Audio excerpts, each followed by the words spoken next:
Marcano en Vivo es presentado por Jenny Páez y Asociados. Para mí es una de las mejores opciones cuando se trata de los temas migratorios. Contáctanos al 786-338-1313. No dejes de consultarnos. Tenemos la respuesta a todos los cambios migratorios que ocurren actualmente en los Estados Unidos. Jenny Páez y Asociados. Llegamos a ustedes también gracias a Colágeno de Pablito, con sus productos que realmente nos ayudan con el bienestar, la salud y la belleza. Con 20 años de experiencia en el mercado, llama al equipo de Pablito y te damos todos los detalles. Te provoca un suculento croissant de chocolate con la mejor receta de Francia, La Croquantine. ¿Has buscado una pastelería que se convierta en tu lugar favorito? La Croquantine. La Croquantine tiene la mejor repostería del Doral y exquisitos platillos de comida francesa hecha por reconocidos chefs de Francia. La Croquantine está muy cerca de ti. Estamos en la 7930 Northwest, en la calle 36 del Doral. Nunca olvidarás nuestro nombre. Somos definitivamente La Croquantine.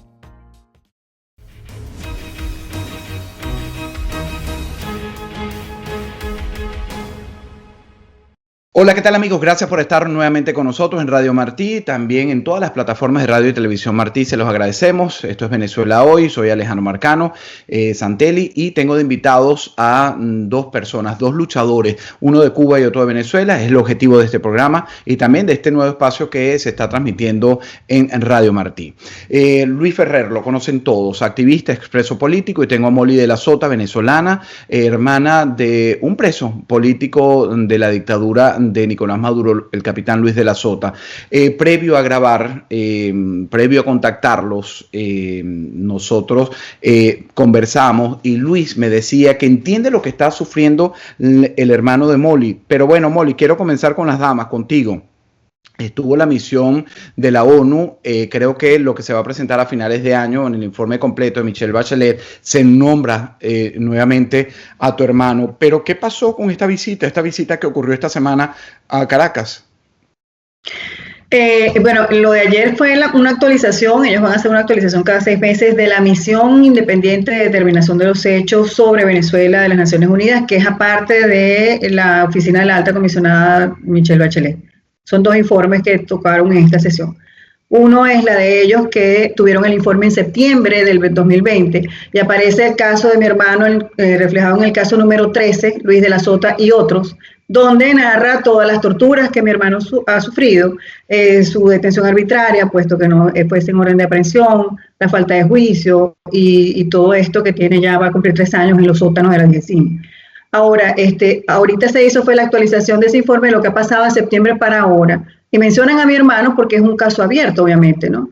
Él tuvo juicio en diciembre y se lo suspendió el juez, anulando la audiencia preliminar, y ahora tenemos que volver a otra audiencia preliminar para esperar un juicio, no sabemos cuándo, y él sigue todavía en los sótanos de DIECIN.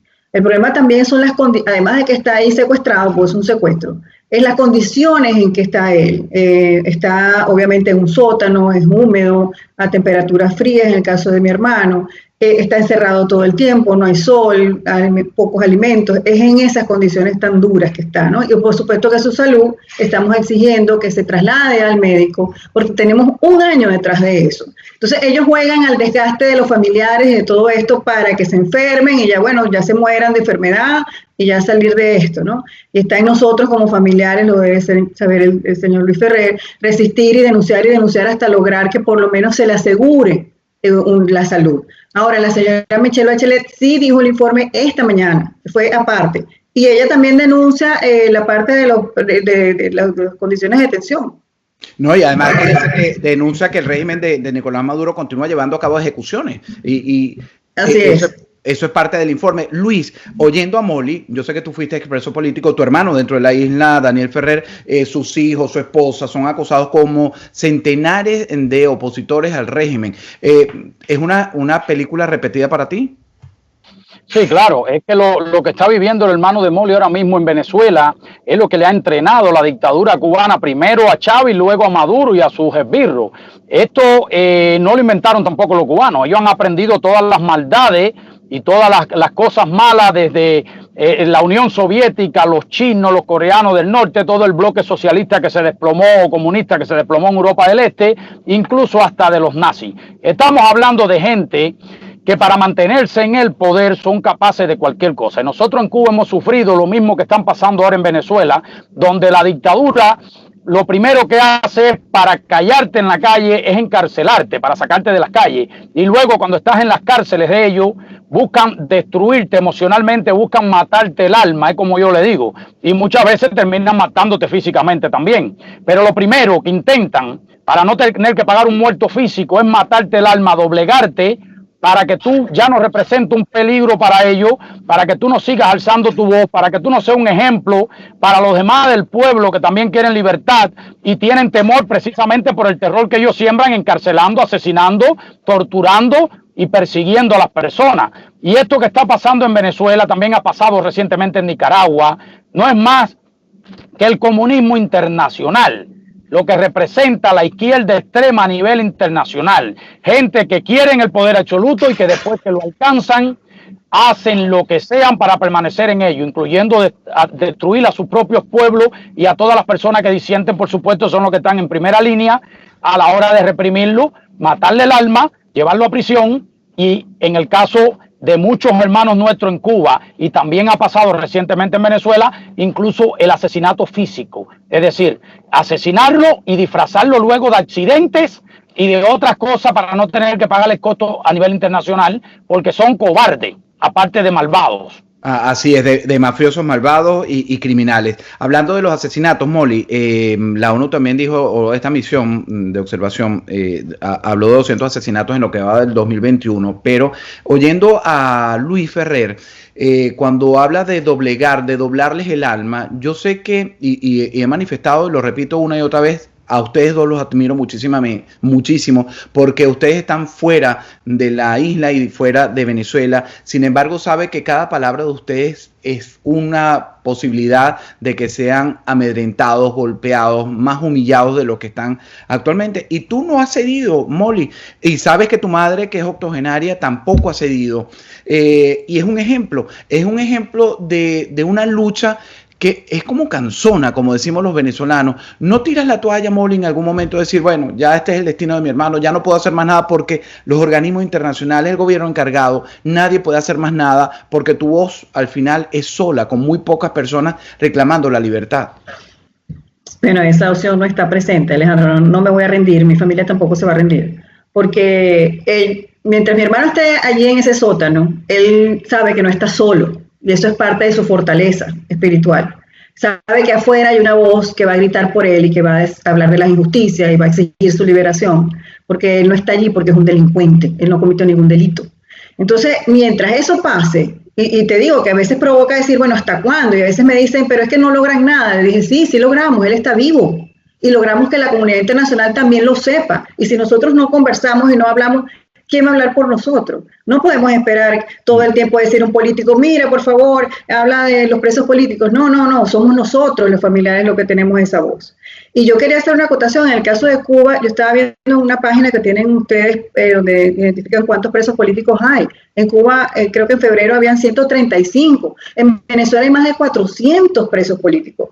Y este debe ser un tema que no solamente debe ser tocado por el Parlamento Europeo, como ya fue, que dijeron, mira, hay negociación, pero sobre la base de la liberación de los presos políticos. Lo mismo dijo Estados Unidos, el Grupo de Lima. Entonces, y ayer se vio también en las intervenciones con la misión independiente solicitando la liberación de los presos políticos. Entonces, el tema es ese, o sea, no somos nosotros, también está la comunidad internacional y estamos esperando también una solidaridad y una empatía también interna de los partidos políticos, de la sociedad civil, porque todo el mundo dice Cuba y lo relaciona con presos políticos, Nicaragua presos políticos y Venezuela no. Entonces, no es la migración forzada, es la tortura que existe hoy, ahorita, cuando tú y yo estamos hablando. Hay personas en un sótano, 200 personas en un sótano. Mira, los presos políticos ahorita, los políticos, porque los otros delincuentes, los que están, acusados por delincuencia común, sí han tenido visita. Los presos políticos tienen 1 año sin visita familiar. Esa es la manera como te quiebran. Te quito la familia, te quito la llamada, no te puedo aceptar carta. Entonces no haces más nada sino pensar en que te vas a morir. Y entonces es cuando renuncian. Y esto es lo que estamos solicitando, que se diga que por favor se abran las puertas, que permítanle la visita, permítanle el agua, la medicina, porque no es un secreto que esas cárceles pues no hay alimentos, no hay medicina, no les dan ni siquiera una pastilla para el dolor de cabeza. Dependen de la familia afuera para sobrevivir. Así es. Le recuerdo a quien nos escucha a través de Radio Martí que estoy conversando con Molly de la Sota, politóloga y hermana de uno de los presos políticos de la dictadura de Nicolás Maduro, el capitán Luis de la Sota, y estoy conversando con Luis Ferrer, hermano de José Daniel Ferrer, además que quien vivió en carne propia por muchos años, por mucho tiempo, la bota militar, la opresión y la cárcel de la tiranía de los Castro. José Daniel, esa cifra que da Molly de los presos políticos dentro de la isla es muy parecida, pero cuando yo insisto, nosotros la represión, y ya tú lo explicaste al principio, es aprendida de Maduro y en una oportunidad por el fallecido dictador Hugo Chávez Frías, de los Castro y de los comunistas del mundo. Pero, ¿cuál es tu evaluación al día de hoy? Es decir, ¿qué dice Luis Ferrer de esa cárcel, de esos presos políticos actuales, el día de hoy, en el mes de marzo del año 2021? Mira, Alejandro, nada cambia. Y lo que estaba describiendo Molly, que le están haciendo a los presos políticos venezolanos, me lleva a recordar lo mismo que pasamos nosotros y lo mismo que están pasando ahora los activistas dentro de Cuba. Y ahí está el caso de Aymara Nieto Muñoz, dama de blanco y miembro de UNPACU, que la trasladaron a una provincia oriental cuando ella reside en La Habana para alejarla de su esposo y de sus hijas. Y luego, justificándose con el coronavirus, la han tenido aislada y sin contacto familiar por mucho tiempo. Es decir, lo mismo que ella está describiendo en Venezuela, lo podemos describir de Corea del Norte, de China, de Cuba, de cualquier país comunista, porque es que todos son lo mismo. Es la misma maldad, no importa en qué país del mundo, en qué región, en qué continente, con qué cultura, emplean los mismos métodos para poder mantener el poder y poder aterrorizar al pueblo y que el pueblo provee. Es decir, acate obedientemente lo que ellos quieren, no porque lo quiera a ellos, ni quiera su ideología, sino por el temor a sufrir lo que está sufriendo el hermano de Molly y los otros 400 presos políticos que hay en Venezuela y los 100 y tantos que hay en Cuba. Pero quiero destacar algo sobre ese punto. Esos son los presos políticos que podemos contabilizar, porque tienen familia, como el caso de Molly defendiéndolo, tienen alguien que grita por ellos y tenían contacto con alguien para denunciar lo que le estaba pasando. Yo estoy seguro que en Cuba, en Venezuela, en Nicaragua, en China, en Corea del Norte y en cualquier país que reina el comunismo, son 3 veces o 10 veces la cantidad que reconocemos. ¿Por qué? Porque en el caso de Cuba, cuando estuve en prisión, conocí a muchas personas que no estaban reconocidos como presos políticos por nadie, porque no tenían contacto con ningún partido político, con ningún periodista independiente, en el caso cubano, con nadie, con un familiar que le defendiera, pero estaban presos por sus ideas políticas y nadie lo contabilizaba, y eran cientos. Y así pasa también hoy en Venezuela. Personas que fueron encarceladas injustamente, que no tienen una familia que le defienda porque por desgracia son comunistas o tienen miedo a abrir la boca y están solos. Y también tenemos que llamar la atención por esas personas, víctimas anónimas del comunismo, del terror de Maduro, del terror de los Castro, del terror de Ortega. Personas que por disentir, por no estar de acuerdo con los atropellos y al no estar organizadas, van a las prisiones y muchas veces hasta son asesinados y nadie se entera. Y en el caso cubano, los encarcelan, mueren en prisión por una golpiza brutal, que les revientan los órganos internos y lo dejan hasta desangrarse en una celda de castigo después de haber sido golpeados y torturados, y se lo entregan a los familiares con un certificado de defunción elaborado por médicos de la misma tiranía, donde dicen que murieron de un ataque cardíaco o un paro respiratorio. Y se han dado casos en Cuba de familiares que han tenido la valentía de abrir la caja donde lo metieron, y digo caja porque es un cajón cerrado que no tiene ni un vidrio para que vean al muerto, para evitar que vean los golpes que tienen en su cuerpo, y han tenido el valor de sacarle los clavos, los tornillos, lo que sea, abrir esas cajas, y cuando han mirado al familiar, el familiar ha estado lleno de golpes en todo el cuerpo. Y eso es lo que trae a cualquier nación el comunismo, lo que trae una dictadura en nuestro continente, y más de la extrema izquierda, aunque la derecha tampoco son buenas, porque toda la dictadura al final son similares, todas por mantener el poder cometen cualquier tipo de crimen. Y en el caso nuestro hemos tenido la desdicha donde gobiernan esta dictadura comunista, de que no hay la promoción adecuada de la verdad a nivel internacional. Y por eso ahora mismo se está promoviendo un proyecto de ley en la Florida donde se educa a los alumnos en las escuelas de qué es lo que realmente es el comunismo, para que no se dejen engañar, porque el comunismo promete igualdad, prosperidad, libertad, respeto a los derechos humanos. Bueno, en Cuba tienen la cara dura, los tiranos, de decir a través de la prensa que controlan en su totalidad, que Cuba es el país que más respeta los derechos humanos. Sí. Es decir, es todo lo contrario a lo que proclaman. Los nazis fueron los mismos malvados que los comunistas. Y los nazis han tenido la prensa que merecen, la educación que merecen en el mundo entero, donde el mundo entero, no importa de qué tendencia sea el gobierno que gobierne o hasta la dictadura que esté en el poder, siempre se ha dicho lo que realmente son los nazis. Necesitamos que se diga en el mundo entero lo que realmente es el comunismo. Así es. Molly, fíjate, oyendo la situación de ustedes, de los familiares de los presos políticos en Cuba y en Venezuela, y en Nicaragua, en todos estos países donde no hay una democracia consolidada, vamos a profundizar un poco en el tema de la Venezuela hoy, con este caso. Veo que la tendencia, la promesa de la administración del presidente Joe Biden, veo que el mundo entero, la Unión Europea, está llevando a unas elecciones justas, es lo que se pretende. Yo he visto por fuera de la ecuación el tema del cese de la usurpación o el término de la usurpación del dictador Nicolás Maduro. Tú nombrabas también hace rato el tema de que va a ser la libertad de los presos políticos. En cualquier cambio, yo creo que es fundamental que no haya ningún preso político. No sé qué estás haciendo ahí, Luis, pero no se está viendo nada en la cámara. Pero entonces te pregunto, si llega a ocurrir unas elecciones con el régimen, quizás un cambio de rostro, ¿cuál crees tú sea el destino de esos más de 400 presos políticos en los cuales incluimos a tu hermano, el capitán Luis de la Sota?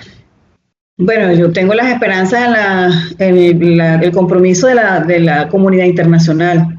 Si no, no se hubiese hecho esta misión independiente de determinación de los hechos, donde ellos van a nombrar en septiembre los responsables. Ya nombraron 102 aproximadamente y en septiembre siguen ampliando esa lista con los responsables de violaciones de derechos humanos. O sea, la comunidad internacional ha demostrado que le interesan los presos políticos en Venezuela, porque ya dijimos, no hay ninguna negociación que pase sin la liberación de ellos. Entonces, asumo que si hay esas elecciones con Maduro, no creo que sea con Maduro, pero de alguna manera con el PSV,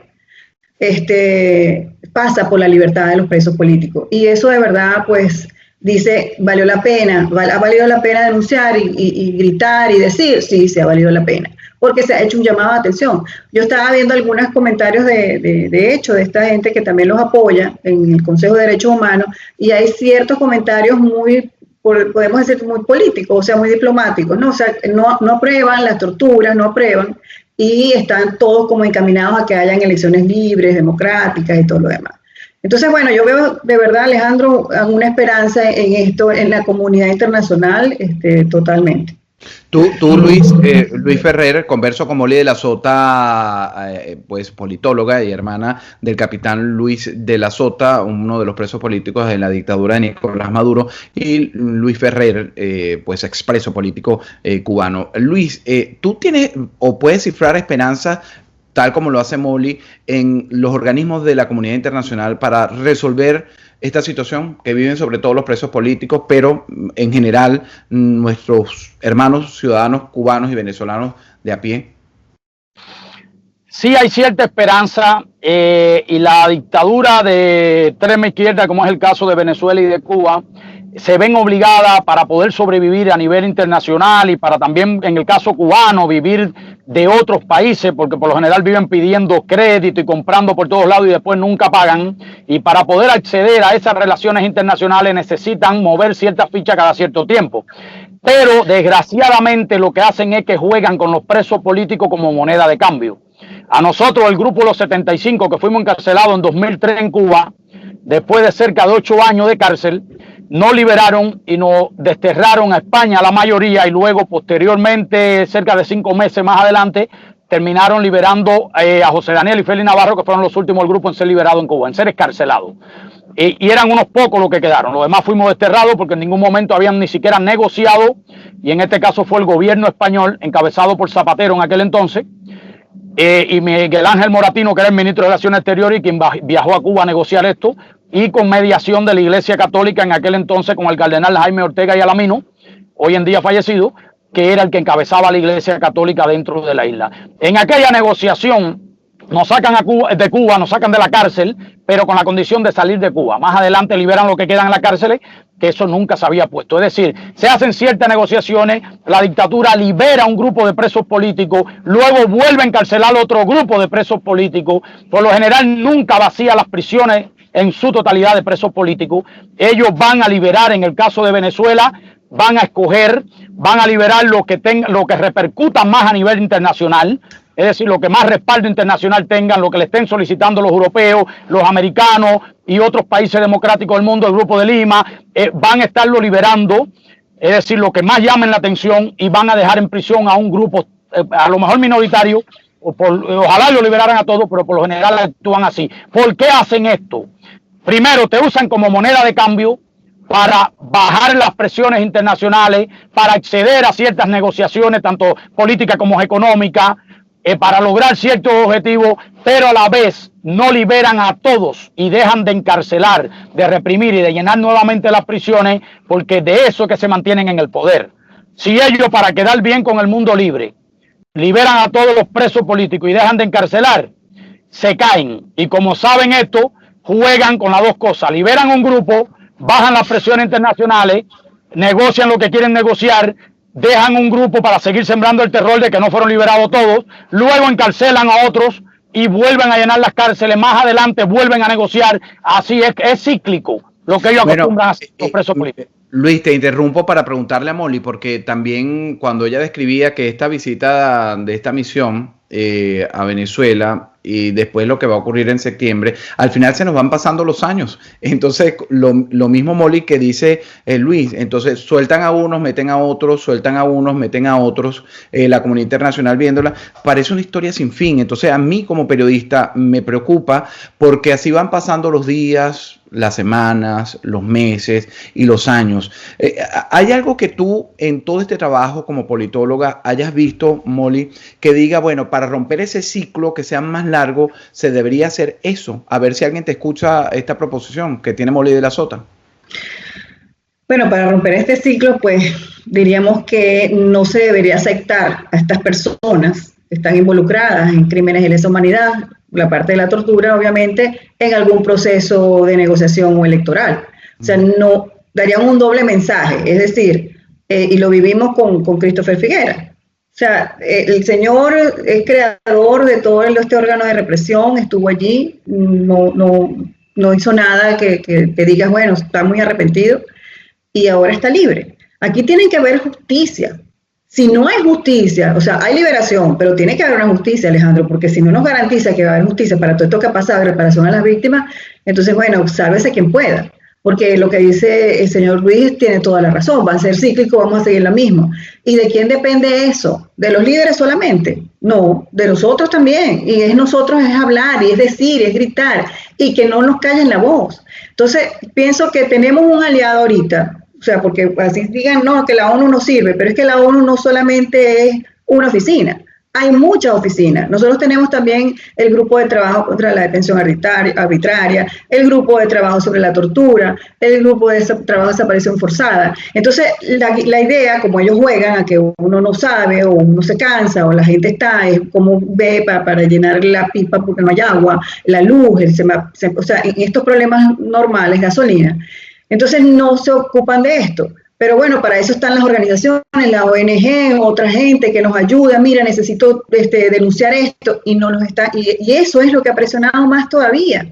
Entonces, yo digo que no hay que rendirse y el único arma que tenemos es nuestra voz y hacer todo lo que haya que hacer. Aquí metí, aquí, y también a ellos denunciarlo. Mira, no estás cumpliendo con el mandato. Mira, no estás haciendo tu trabajo. Estás violando estas cosas. A los mismos organismos, también nosotros, ¿quiénes somos los principales auditores de si funciona o no? Nosotros tenemos que decir, no está funcionando la cooperación técnica. Pero es que desgastan al ciudadano, desgastan al periodista, desgastan a la vecina, desgastan a la madre que tiene que buscar gas y agua. Luis, entonces, Es un bonito mensaje y estoy totalmente de acuerdo contigo, pero llega un momento en que la psiquis de uno se cansa de tanta lucha y a eso es lo que juegan ellos. Ustedes lo han explicado muy bien, pero te voy a hacer la misma pregunta a ti, Luis. Para romper ese ciclo me pareció maravillosa lo que dice Molly y entiendo además que la lucha es de nosotros, no de los políticos. La lucha es de cada uno de los ciudadanos que debemos seguir aportando en los temas. Yo a veces me da pena hasta con Molly. Yo, bueno, la voy a fastidiar porque ella tiene sus propios problemas personales, sus propios problemas familiares. Además, los problemas de su familia en Venezuela. Entonces yo, bueno, voy a esperar. Entonces digo, bueno, tengo que llamarla, pero lo hago cada 2 semanas o cada 3 semanas. Entonces, eso es parte de la condición del ser humano, ¿no? No con esto estoy justificando, al contrario, quiero ver qué podemos hacer para mantenernos firmes en esa lucha, Luis. Sí, yo estoy de acuerdo totalmente con Molly y muchas veces también lo he dicho en los programas tuyos, a lo que más he invitado y he participado con hermanos cubanos, venezolanos, nicaragüenses. No nos podemos cansar. Esta dictadura apuesta muy bien a eso, a ellos seguir insistiendo con su maldad, con su terror, con su engaño, con toda su campaña, tratando de desacreditar a las víctimas como que son los malos de la película, cuando es todo lo contrario. Y nosotros no podemos cansarnos, tenemos que seguir insistiendo, tenemos que seguir luchando, tenemos que llevar nuestras voces a todos los puntos que podamos, a todas las instituciones internacionales, pero también tenemos que buscar mantenernos unidos. Y muchas veces en eso hemos fallado, en la unidad que necesitamos, y no estamos hablando de uniformidad, de que todo el mundo debe pensar igual y que todo el mundo debe hacer lo mismo, no, estamos hablando de la unidad en la diversidad, pero que empujemos juntos, y no solamente los cubanos unirnos, sino también los cubanos con los venezolanos, con los nicaragüenses, con los coreanos, con los chinos, es decir, con las personas que están sufriendo lo mismo que nosotros, porque por desgracia los malvados sí se unen. Y ahí vemos la fuerza que tienen, por ejemplo, en Venezuela, apoyado por Putin, apoyado por Irán, apoyado por los chinos, apoyado por la dictadura cubana. Por lo tanto, nosotros tenemos que hacer lo mismo. Si estos malvados, hasta con diferentes ideologías o diferentes culturas, como es el caso de Irán, que nada tiene que ver con Cuba y con Venezuela, se apoyan tanto mutuamente, ¿por qué nosotros no hacemos lo mismo? Tenemos que empezar a aprender esa lección y empezar a unir esfuerzos para lograr lo que queremos, y es recuperar nuestra patria, sacarle el terror del comunismo y que eso más nunca regrese, porque es la peor etapa que hemos vivido en Venezuela, en Cuba, en Nicaragua, peor que cualquier otra. Así es, Molly, me quedan 30 segundos. Quisiera que mandaras un mensaje a los captores de tu hermano, un mensaje contundente como tú siempre lo sabes hacer. Sí, bueno, a todas esas personas, no solamente los perpetradores, sino los cómplices, porque no solamente es el que lo guinda o lo mantiene encerrado en ese sótano. También a los jueces, a los fiscales y a los organismos de protección de derechos humanos como la Defensoría, la Fiscalía, los tribunales militares. Pues tengan en cuenta de que yo no me voy a cansar hasta que mi hermano salga vivo de allí, vivo y sano y cuerdo. Y les recuerdo que los delitos de lesa humanidad no prescriben y que bueno, hoy seré yo, mañana serán otros, pero esos nombres van a salir. Así que bueno, y yo me comprometo con ustedes dos, como lo he hecho contigo, Molly, a no descansar también, a no desmayar. Gracias. En esta lucha y ser el multiplicador de las voces para la libertad de estos presos políticos, de estos presos de conciencia. Gracias a Luis Ferrer y a Molly de la Sota por habernos acompañado en Venezuela hoy. Hasta una próxima oportunidad.